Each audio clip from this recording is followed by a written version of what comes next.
U.S. businesses and unions planning a sit-down to talk about looming pension disasters facing dozens of states. The total cost of such a crisis, potentially $3 trillion. The problem started in better economic times when states would shower workers with very generous jobs benefit packages to create larger voting blocks. David Rehr is a business management and politics professor at George Washington University. Good to see you today, David. Hey, Harris, thanks for having me. So, David, first of all, how did we get here?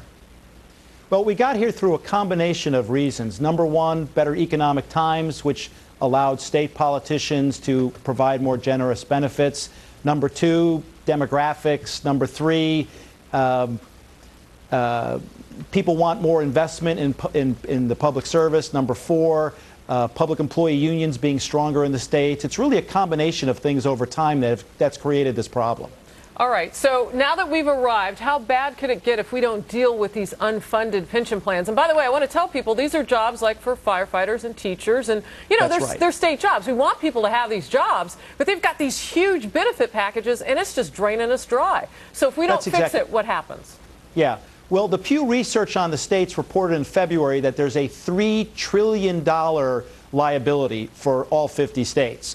Governor Schwarzenegger in California said the liability for California is 6 times the state's annual budget. Cranston, Rhode Island reports that their liability is about $240 million annually. That's twice their annual budget. Wow. So it's a big problem. And of course, politicians always want to keep kind of kicking it and putting it off into the future, but the day of reckoning is coming quickly.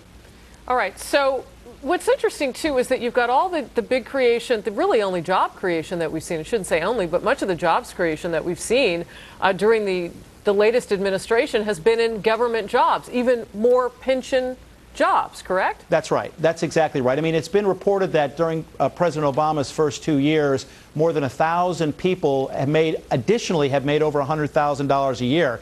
Those have incredible long-term pension and benefit costs to the American taxpayer.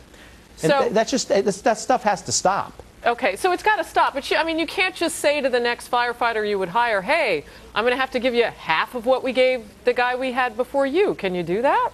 Right. No, in most of these states, the pension benefits are contracts. They're constitutionally protected. Everything, all the obligations that we've made to people, we're going to have to pay. The question then becomes, for new hires, can we change the rules of the game to make their pensions and benefits more affordable for future taxpayers? Right, and that's the big question. Can we do that? So they're going to get together. The U.S. Chamber of Commerce is going to sit down, and they're going to talk about this alarming shortfall that's looming. How far into the future is it? How much time do we have to fix this? Well, we have about 20 years before everything really hits the fan. But in the short term, California is already experiencing some problems.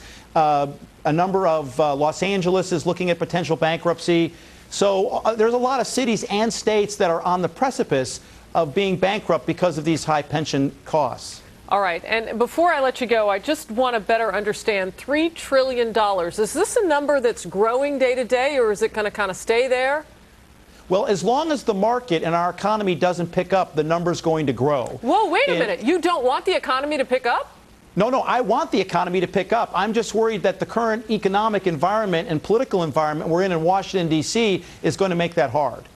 Okay. You know, we need to have more investment in small business, more investment. We need to unleash the market to allow businesses to grow. Otherwise, we won't have the tax revenues to pay all of these liabilities. Yeah, and we have to pay them. We can't get around paying them, it sounds like, because right. They're contractual.